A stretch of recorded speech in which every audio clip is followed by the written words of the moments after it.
हाय दोस्तों, पिछला वीडियो कैसा लागल रउआ सब देखल ही हो कम।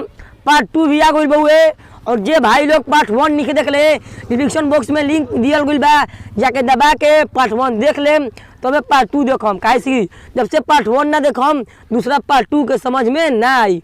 और हाँ, और वीडियो देखे से पहले और वह सब चैनल के सब्सक्राइब ना करियो हम तो चैनल के सब्सक्राइब कर लेम। और हाँ, लाइक देवल ना भूलम। और वीडियो पसंद आए या ना आए तो लाइक डिसलाइक दियो भूल। और हाँ, कमेंट बॉक्स में लिख के बताएं कि वीडियो कैसा लागल। धन्यवाद।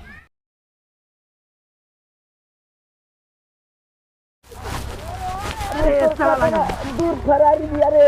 अरे तोरा भौजी के पेट्रोल बा महंगा साला उतर।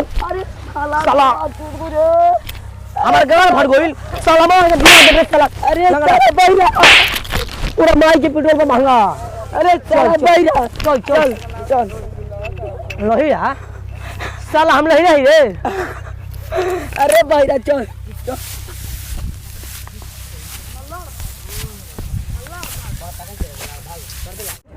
अरे बहिरा चल कुछ के इंतजाम कर चल के। चल चल कुछ कहल जाई। वाह बहिरा बढ़िया सुन ले बड़े कितना दिन के बाद बढ़िया बढ़िया मुठ मरल हई साला मुठ मरल है रे। अरे बहिरा बिनो वो बतिया कहे लगले इति करल जाऊ इंतजाम कर कुछ चल के। चल चल चल चल। अरे बहिरा देखो दे कौन दूसरा के खड़ा के मुतता साला मुंह मत दो साला रे। है मुंह मत दो रे मुंह तो देखो दे साइकिल बिया कोनो के चल के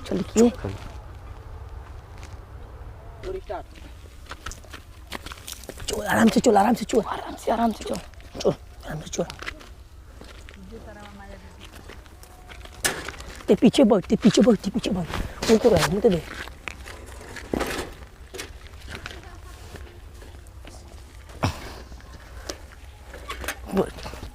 बैठ साला तो बैठिए।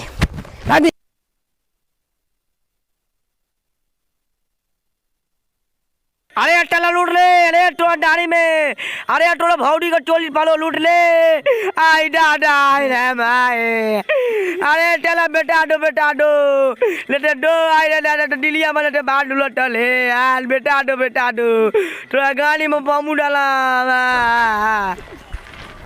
अरे बहिरा दे गाड़ी दे आवता साला गांव में होता है। अरे बहिरा गाड़ी दे देता हो तो तुम के चल ना तो धोल ही। अच्छा चल चल चल चल चल चल चल चल चल चल के चल चल साला आ तो मही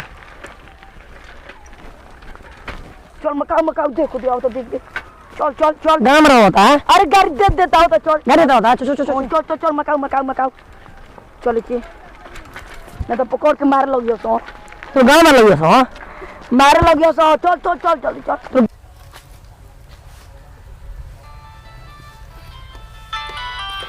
मुखिया जी धान बखरा में फोन आइला स्पीकर को कर के दो। हेलो हां बोली मुखिया जी। हां का बात बा बखरा में तनी फोन तो आ जा मेरे हाथ में। ठीक बा तू जा हमें के मीटिंग बुए। मुखिया जी बचा लिया मुखिया जी हमार साइकिल लेके भागल बोलो। अरे बहिरा लगे हमार साइकिल लेके भागल से मुखिया जी बचा ले। ओह नो छदी लंगा मेरे फोन करता। हेलो चोइने में उतर जाता का कोई भागे खराब बा देखो जाओ हो गई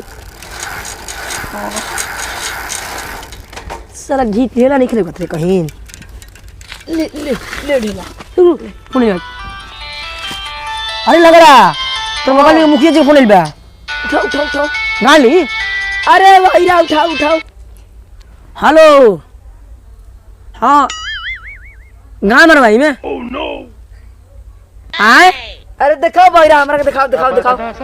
हाँ मुखिया जी। अरे चल मुखिया जी बुलाओ तुम पैसा देवे चल मुखिया जी गाँव लेके बात नहीं। अरे भाई पैसा देवे बुलाओ तो नहीं मुखिया जी चल साइकिल छोड़ दूरी पे हो छोड़ मुखिया जी आवत सन दोनों तो आ जा जरूरी मीटिंग बा। चल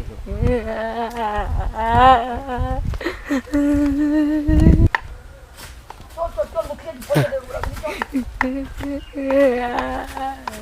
पाए लगी मुखिया जी खुश रहो बोली का कहता नहीं रहुआ तो तू ही कर साइकिल चल बड़ाओ ना मुखिया जी हम ही गाड़ नहीं मर ले ना ना ना हम ही गाड़ नहीं मर ले देखी देखी देखी हम ही गाड़ नहीं मरे मुखिया जी हम ही सब काम में ना रही ना ना के विश्वास तो लंगड़ा से पूछली ही हम गाड़ ना मारी ना मैं का चल ले हम गाड़ नहीं मर ले क्या मारते रे मुखिया जी साइकिल चोरा कहते नहीं गाड़ मार के ना तो वो हम कोई गाड़ मार के रे अरे भाईरा मुखिया जी कहते नहीं साइकिल चोरा के अच्छा ए मुखिया जी ना ना ना साला ये झूठ बोलाता हम मनी के बाला बेलंग आदमी हम के क्या करम के ना मुखिया जी और साइकिल चोरी ले भाईरा और लंगड़ा सलाम तो गाड़ नहीं मर रे साला भाईरा अरे भाईरा गाड़ मार के निके को साइकिल चोरा के कहता अच्छा अच्छा ये लेके भागल में जा मुखिया जी देख ली मुखिया जी मुखिया जी मुखिया जी बाप को दे मुखिया जी बोले का गाय मार ली लेकिन बाप को दी कौन है मुखिया जी जोन कहे खाती आई रही जो तवन को अच्छा मुखिया जी अनारा कहिया दियो ओह नो आए ये कहता रे भाईरा मार झगड़ा वाला पोत में कौन होइल बीमारी के भैया जात अपन साइकिल होते खा मुखिया जी तो दो ये बस क्लियर कर दे चलो ये सुना नु ना ना जाओ ले ले जा ले लो माफ कर जा जा जा जा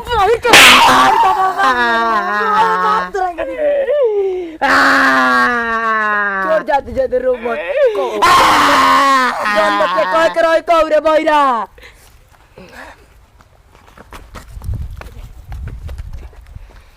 मुखिया जी रहुआ हमने के खास आदमी हई इस रुआ से कह दी के जानती मुखिया जी बहुत लोचा होल उनके बचा लेम न हां हां ओने बान होने संजय के दुकान में के मुखिया बा ओकरा से झगड़ा हो गइल बा बुलाओ तो करे के तनी ना ना मुखिया जी रुआ मरवाई ना नु ना रह मोबाइल फोन लगावो हो लगाई लोकत नहीं करना मुखिया जी स्लेट हो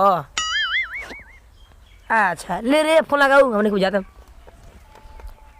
मुखिया जी बचा लेम नु एक मुखिया जल्दी आवा मुखिया जी बुलावत तनी हमरा के बचा आज इनका भवन में एकरा के जाई दी एकरा के छोड़ी हमरा बचा ले हम एकरा जाई दी एक जाई दी ले मुखिया जी लाग गई मुखिया जी बचा ले हम मुखिया जी बचा हेलो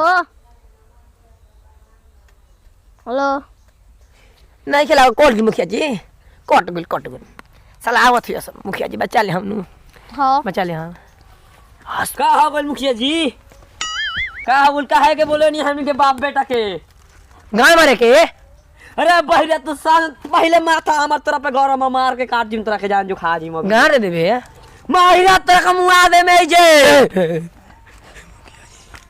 मुखिया जी हई रास्ती पे बैठ के लॉन्ठाई करता ना मुखिया जी हम रास्ते में गाय ना मार रहे दादा अरे बहिरा तरह का मारला हम अभी सही ले सुना तो जान गेले न ओह नो रे लांगड़ा अपन दोस्त के निमल समझा दे कान में ठूस ठूस के मारो मगरा के ठीक बा समझा दे मैं समझा दे गाय मार लेबे अरे भाईरा बढ़िया ले बोल बढ़िया ले तो नहीं मार लोगियो सो गाय मार गयो पापा अरे मार लोगियो ये रहे कहानी ना बाजारे ले पापा हमारा कौन आइला तो कहता नु तेरे पापा मर गइलन तार तभी दुआल बिया हो एकदम तगड़ा तगड़ा लड़की से मुंह आवत त साला एक मारे के बा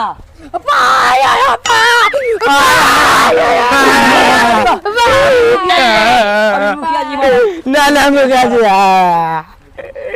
काय खाती बोले नहीं आप बताई हमनी के इस सरसुरा लंठाई करते रास्ते में बैठ के लड़की के छिड़त रहे ना मुखिया जी हम लांडा सुरत रही ना ना मुखिया जी ना ना ना अरे लंगा अपन दोस्त के संग अरे क्या उल्टा सीधा बोलता है तू मत बोल हम बोलता नहीं तू मत शांत बोल मुखिया जी बानी नु फैसला करे खाती का कहती मुखिया जी जल्दी बताई हमारा में आज का सोचता नहीं गाड़ी में बिलवा का बिलवा अपन मंत्री के बोलाई पूछी लो भेरिया से रहे कि ना लंठाई करत रास्ती पे तो यहाँ ठीक है कुछ कर जा हमारा कुछ फैसला ना हुई थी ना जा तो नहीं जा अपना घर ही क्या कहता मार तो नहीं करेंगे मुखिया जी हम कहाँ जगह गाड़ी नहीं खिले ले मुखिया जी अभी सुन दे लोगों का बोला था बहिरा एकर कान में डाल के अंगूरी हिला दे गाय में हूं चलो अरे चोबिया तू मुखिया जी के घर से बोहरिया चल चलो चल चल भैया शुक्र कर मुखिया जी हमनी के बचा लेनी अभी तो कल पिटाइल नहीं खींच जा का मुखिया जी गान लेती अरे भैया हमनी के मुखिया जी बचा लेनी ओ भाई सुन ना उनके धमकी दे दो हमारे के ना हां एक काम करे के का कल नो हमारा बाबूजी के बिगहा में से हां 200 रुपया चोरी ले बनी हां 5 पत्ती 5 पे हम टिकट टाका चोरी दिल्ली ठीक बा सुन हेली फौरी के काम खोजिल भाई हम हां तू लोगों खातिर नू जान में जान आइल भाई अरे हाँ भाई लाड़ में लाड़ आइल अरे भैया जान में जान आइल मुखिया जी बचा लेनी अकेले मेरे तो सनो तो मैं को देख लेती मैं के छोड़े के ना कारे बहिरा अरे आज तक बेटा आगरा से नकेला में लगा तो टांगरी एकदम साफा का करे लंगड़ा और लंढाई कर बे मैं आवा गाय ना मारो अब ना मारो अरे भैया समझा देना तो समझा अरे भैया कहत है तो पहुंच राई पलन टोय नोट करिए ना कर बेनू माफ कर दी माफ कर आज के बाद ऐसा तेरे लोग ना। गाड़ियां में डाल दे लंढाई कर बे तो लड़का हो जाए लाइक अरे भैया कहते हैं आज के बाद ऐसा मत करिए उल्टा सीधा मत बोल आज के बाद ऐसा ना हो आज के बाद कुछ नमाज में फिल्म था बाबा अरे भैया मारा जरा खींच के चलो बाबा घर ये काम टांगरी डाल लंगड़ डाल तेरा का तूर दे एकदम साफ चल लाग छोड़ खत्म हो गई